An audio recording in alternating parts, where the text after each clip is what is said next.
Welcome friends. Today we'll be discussing few basics from the chapter heat. So here in these images few things from our day-to-day lives are given. In first image you can see cooking utensils are being heated in order to cook the food. In second image you can see few people are sitting around a fireplace and the fire from this fireplace gives relief from the cold weather. In next image you can see one barcode. These types of barcode you might have seen on your pen as well as various things in shops. So when we scan these barcodes using an electronic device, we we get to know the product details as well as its price. In fourth image you can see one boy is sleeping. He seems to be ill, and there is one thermometer placed in his mouth, so it shows the body temperature. If the body temperature is too high, the boy might be suffering from a fever, high fever, so we get to know about it from the thermometer. In next image you can see one buffalo is sitting in a pond. The cold water gives the buffalo relief from the heat. In last image you can see ice cubes in a glass. The glass is filled with ice cubes and the moisture from the atmosphere is collected in the form of small water droplets on the outer surface of this glass. So there is one more activity is given here. Rub your palms against each other and put them on your cheeks. What do you feel?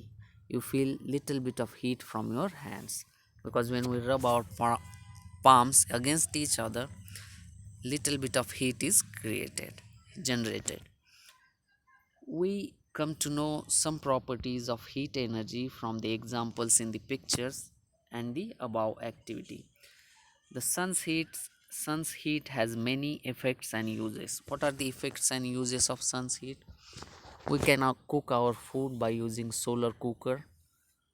We can heat water by using solar water heaters. And what are the effects of sun's heat? Water cycles on earth happen because of sun's heat. How does the solar heat reach the earth? It travels to the atmosphere and it reaches the earth. Why does the heat in the water heated to boiling slowly decreases once it is taken off the flame? Once we take off the pot from the flame, the heat from the water goes to the cold weather. The weather around the pot is little bit colder. That's why the pot and the boiling water starts cooling down slowly. Where does this heat go? The moisture in the air cools down due to the ice cubes in the glass and collects on the outside of the glass. A thermometer is used to measure the temperature of a substance. We have already studied the changes in the state of matter caused by heat. So we have already seen these things in previous chapters. Now transfer of heat. Let's see what is transfer of heat. Why does the halwai wrap a cloth around the end of his slotted spoon while stirring the boiling milk in his large kadai? Because the cloth at the end of the spoon gives protection from the heated spoon. Why do we hold a steel glass in handkerchief while drinking hot milk from it? What are the other examples of this kind? Make note of them. You might have seen your mother using a cloth for lifting a pot hot pot where various sabjis or other things are being cooked. So it gives protection from the heated pot. We can easily lift it by using cloth. So that's why we use cloths to lift the heated pots. Okay. When we take a hot object in the vicinity of a cold one, the cold object becomes warm and the hot one becomes cooler. From this we can infer that heat is transferred from a hot body to a cold body. Okay, this is a general phenomena that we see in our day-to-day lives. When we take hot object in the vicinity of a cold one, the cold object becomes warm and the hot one becomes cooler.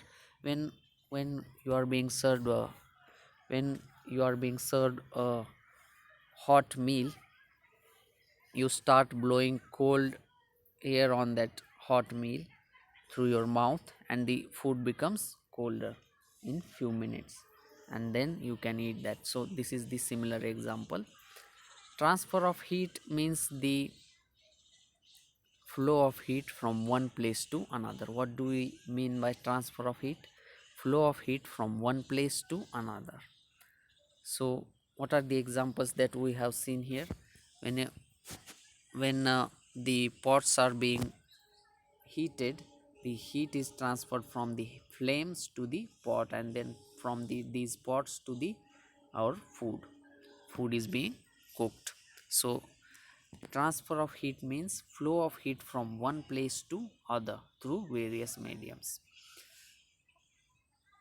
Now use your brain power. Why do we wear woolen clothes in the winter? Because it gives protection from the cold weather.